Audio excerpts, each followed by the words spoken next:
Bonjour à tous et bienvenue dans Focus Métier avec un témoignage aujourd'hui, celui de Catherine Langlois. Bonjour. Bonjour. Vous êtes auxiliaire de vie, aujourd'hui assistante responsable de secteur chez AAD 33. Donc vous œuvrez du côté de Bordeaux et vous êtes ici parce que vous avez édité un livre qui est sorti au mois de juin dernier. C'est le b.a.-ba de l'aide à domicile. Pourquoi avoir écrit ce livre qui a été édité aux éditions du Panthéon? Alors, après de nombreuses années de métier, j'ai décidé d'informer le public et les futurs collègues qui sont attirés par ce métier, de les informer dans des détails.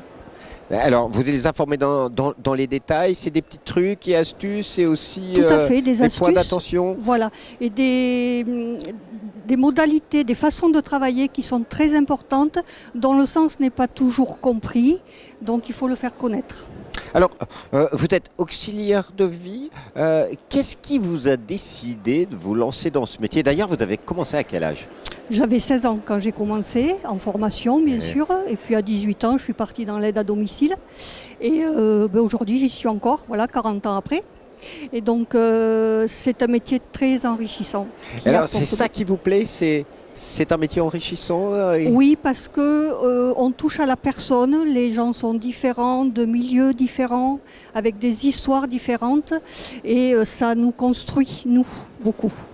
Alors, bien souvent, on dit que c'est un métier qui est difficile, qui est mal payé. C'est une des raisons pour lesquelles on dit que c'est un métier en tension. Qu'est-ce que vous avez envie de répondre à ces critiques? Alors, comme tous les métiers, c'est un métier où il y a des difficultés, des inconvénients. Si on s'y prépare bien, on peut tout à fait les surmonter. Voilà. Le tout, c'est d'être bien préparé et de s'intéresser vraiment à ce qu'on fait.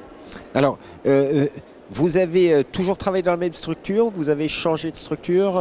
J'ai changé plusieurs fois, mais j'ai réussi à faire quand même 18 ans dans une première structure. Après, pour des raisons d'horaire, j'ai choisi de passer de nuit.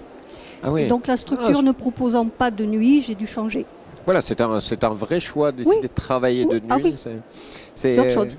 Qu'est-ce qui vous a poussé à avoir ce choix? Des raisons personnelles ou... Alors, des raisons personnelles, parce que mes parents vieillissants, j'avais besoin de temps en journée pour eux, et les gens qu'on soigne sont très différents la nuit.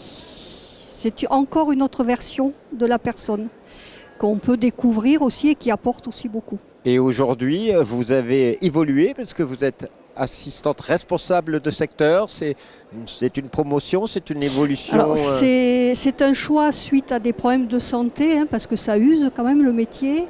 Et donc, oui, comme 40 ans de métier. Hein. Comme je ne pouvais plus faire de mobilisation et que je connaissais bien le métier, du coup, j'ai un poste d'accueil dans une association où je comprends très bien les appels des bénéficiaires et les besoins du personnel.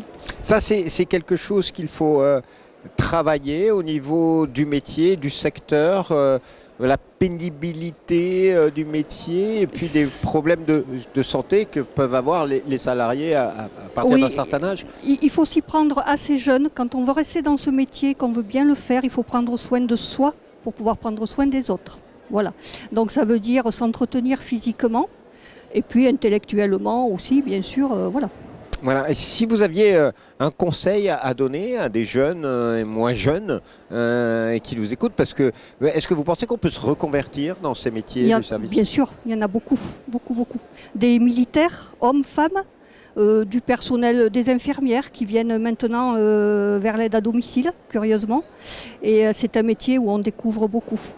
Alors vous avez juste une question parce que vous avez changé de structure, vous travaillez en milieu associatif, est-ce que vous avez vécu des expériences en entreprise privée, est-ce qu'il y a des différences?